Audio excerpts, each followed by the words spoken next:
जय हिंद दोस्तों, मेरा नाम दीपक कुमार। मेरे चैनल दीपक स्टडी पॉइंट में आप सभी का स्वागत है। तो आइए आप लोग आज हम लोग मिलकर एपी पढ़ते हैं। एपी समांतर श्रेणी, इसको समांतर श्रेणी भी कहा जाता है। इसका इंग्लिश नेम अर्थमेटिक प्रोग्रेशन होता है। तो देखिए, इसके ऊपर मैंने एक वीडियो पहले से बना दिया है, जो कि यह पार्ट 2 का है। वह पार्ट 1 का हम लोग बना दिया है, वो डाल दिए हैं। कृपया जो नहीं देखें वो वीडियो को देख लें। उसमें दिखा दिए हैं कि यह सब फार्मूला किस तरह आता है।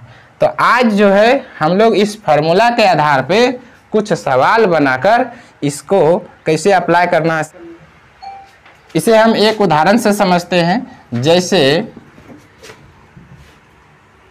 4, 8, 12, 16 ...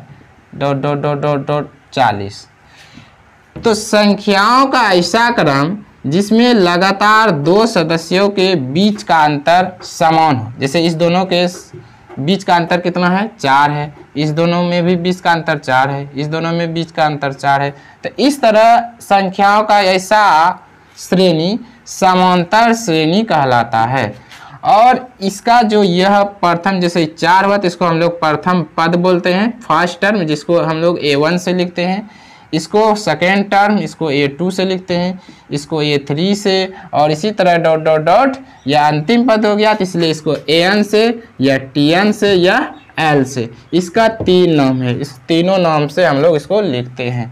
उसके बाद देखिए दोस्त कि इन दोनों के बीच का अंतर जो है इसको कहते हैं सार्वंतर।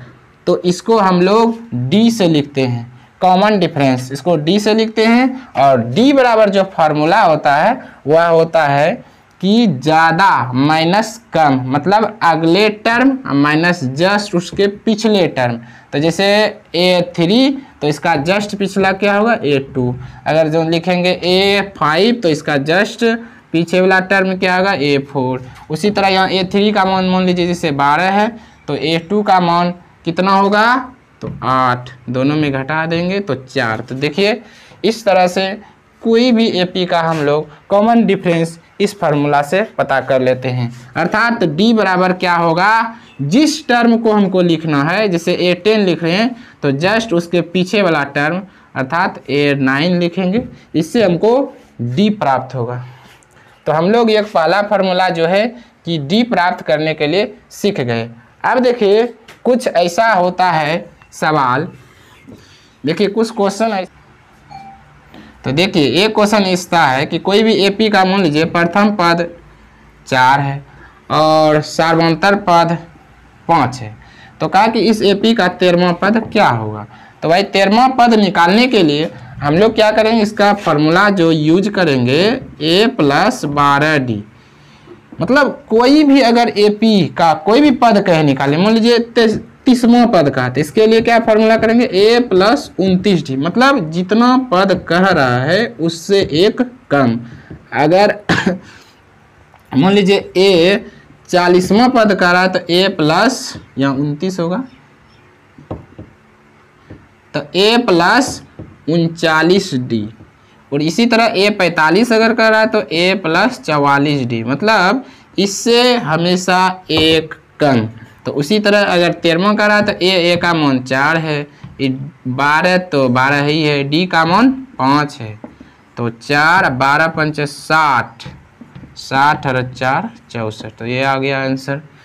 तो किसी भी एपी का अगर प्रथम पद और सार्वंतर पद पता हो और उस एपी का कोई भी पद कहे निकाले तो हम लोग इस फार्मूला पर निकाल देंगे। उसके बाद देखिए दोस्त कि हम लोग अब एक ऐसा कैटेगरी का क्वेश्चन रहेगा कि जिसका किसी एपी का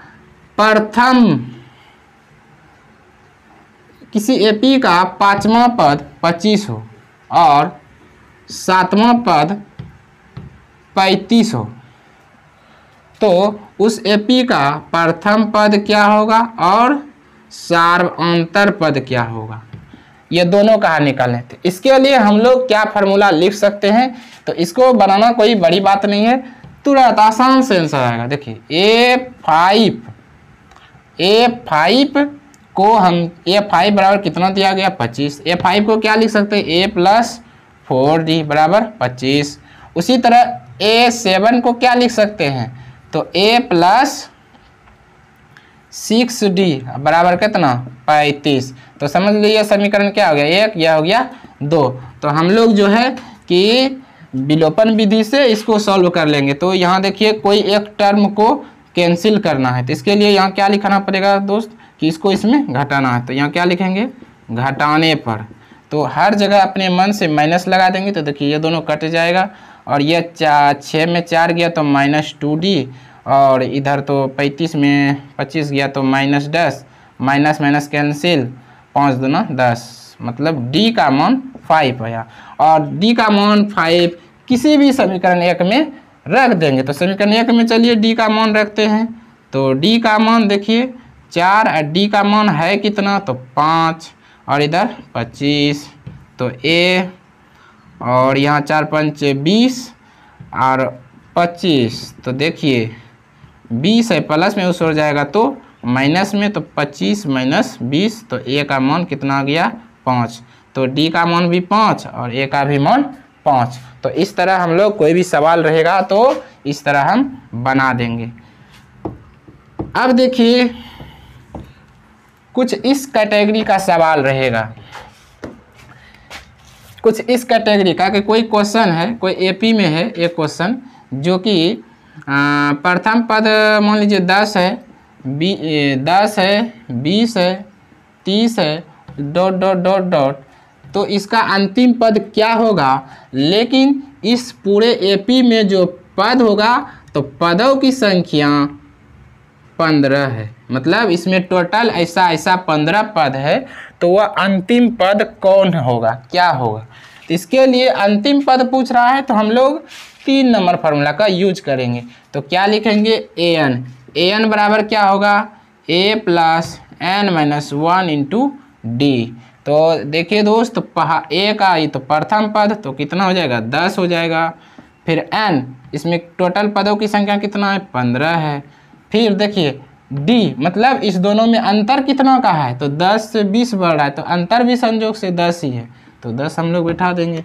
तो 10, अब देखिए 15 में गया तो 14 गुना 10, तो 10 ये कितना हो गया 140, 140 प्लस 10 150, तो 150 इसका आंसर हो गया। तो इस तरह से कोई भी AP रहेगा तो उसका अंतिम पद हम लोग इस तरह से, मान लीजिए कोई AP है जिसमें प्रथम पद 2, द्वितीय पद 4, तृतीय पद 6, चौथा 8, 10, 12, इसी तरह डॉट डॉट डॉट। तो इस तरह से है। तो मान लीजिए ये AP है, लेकिन क्वेश्चन आपको इस तरह से रहेगा कि प्रथम 4 पदों का योग 20 है और प्रथम 5 पदों का योग 30 है का कोई एक क्वेश्चन है। मान लीजिए इसको भूल जाए, हम इसको भूल गए, कोई AP का 4 पदों का योग 20 है और 5 पदों का योग 30 है। तो कहा कि 5वां पद क्या होगा, उस AP का 5वां पद क्या होगा। आप वो 5वां पद को हमको निकाल के दिखाइए। तो उसके लिए देखिए उसके लिए मान लीजिए कि अब देखिए अगर 5वां निकालना हो तो इसके लिए हम क्या करेंगे S5 मतलब 5 पदों के योग को उसके 4 पदों के योग में घटा देंगे। मतलब कोई भी अगर 2 ऐसन दिया रहे तो अगर उसका पद पूछ रहा है तो कोई भी, मान लीजिए A8वां पूछेगा तो उसके लिए क्या होगा S8 में S7 को घटा देंगे। अगर A30वां पूछेगा तो उसके लिए क्या होगा S30 में S29 को घटा देंगे, तो मेरा वो 30वां पद निकल जाएगा। उसी तरह देखिए A5 का यहाँ कितना है 30 है, A4 का कितना है 20 है, तो 30 में 20 को घटा देंगे तो देखिए 10। तो देखिए 1 2 3 4 5, तो देखिए A5 का मान 10 है ना। तो इसी तरह से यह AP नहीं दिया रहेगा, सिर्फ हम उदाहरण के लिए समझाने के लिए लिख दिए, यह सिर्फ दिया रहेगा और आपको A5 निकालना है। तो इस तरह से हम लोग कोई भी अगर AP का 2 गो पदों का योग दिया रहेगा और उसके बीच का पद पूछेगा तो हम लोग पता कर सकते हैं। अब देखिए यहाँ तक तो हम लोग सीख गए। अब 6 नंबर फार्मूला पर कुछ सवाल बता। तो देखिए, जैसे कोई एपी है, उसका प्रथम पद 2 है, द्वितीय पद 5 है, तृतीय पद 8 है, इसी तरह डॉट डॉट डॉट। यह एपी है, इसमें ऐसा ऐसा पद जो है 10 पद है। कितने पद हैं? 10 पद है, ऐसा ऐसा 1 2 3 इसी तरह 10 पद है। तो n का मान 10 हो गया। सबसे पहले a का मान इसमें कितना है? 2 है। d का मान कितना है? तो ज़्यादा माइनस कम। तो भाई 2 में मतलब द्वितीय पद को प्रथम पद में घटा देंगे, द्वितीय पद को प्रथम पद से घटा देंगे तो कितना बचेगा? 5 में 2 गया तो 3 बचेगा। तो हमको क्या निकालना है? तो कहा कि इस एपी में जो ऐसा ऐसा 11 को पद होगा, उस 11 पदों का योग क्या होगा, मतलब एसन निकालना है। तो एसन निकालने के लिए क्या फॉर्मूला होगा? तो n/2 into 2a plus n-1 into D. तो देखिए n का मान तो 10 है, 2 देखिए 2a का मान देखिए कितना है? 2 है, और n का भी मान यहाँ कितना है? 10 है, तो 10 लिख दिए। और d का मान देखिए दोनों में अंतर कितना का है? 3 का है, तो 3 लिख दिए।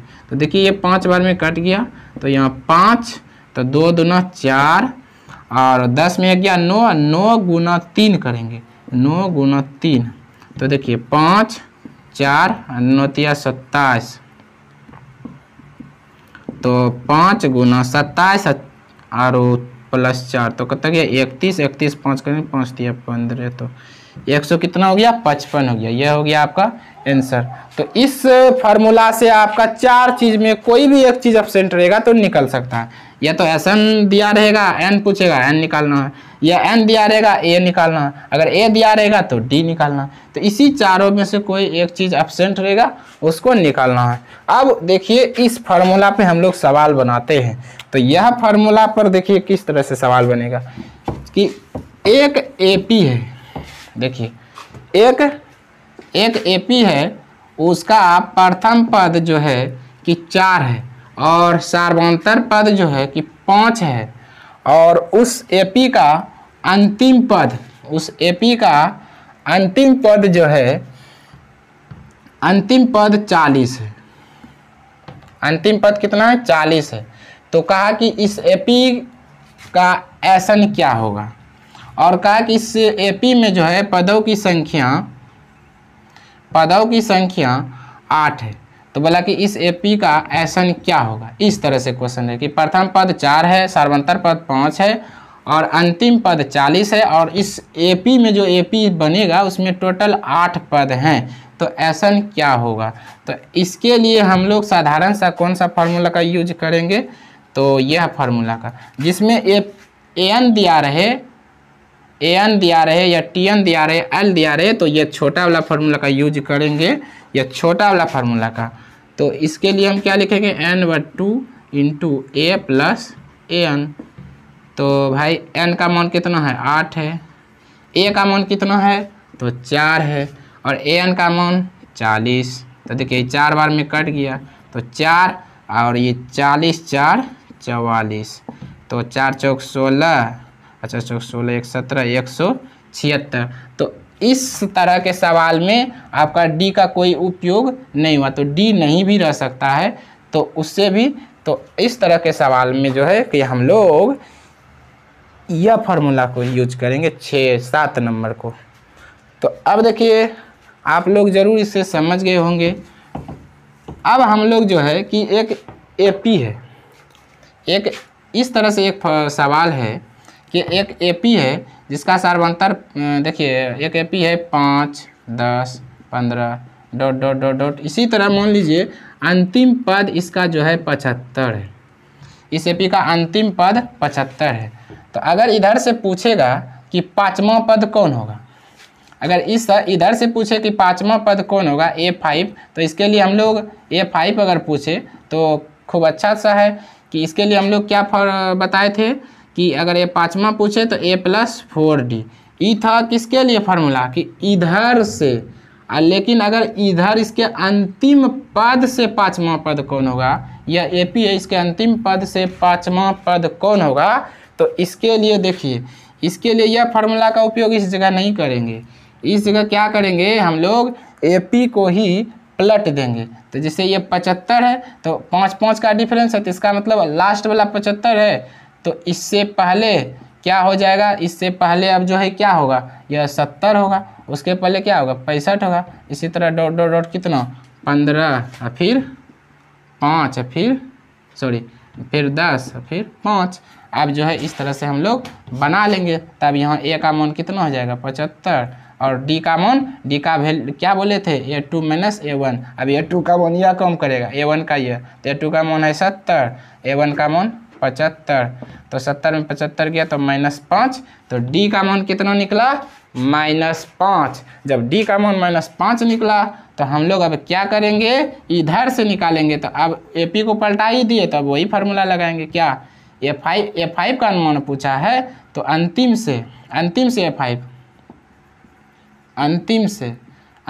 A5 का मान क्या होगा, तो A + 4D, A का मान 75 अब -4, डी का मान कितना है अभी तुरंत निकालें -5, यहाँ प्लस हो तो 75 और 4 पंचे 20, तो 75 में 20 घटा दीजिए 55, मतलब इसके अंतिम से 5वां पद जो होगा वो 75 होगा।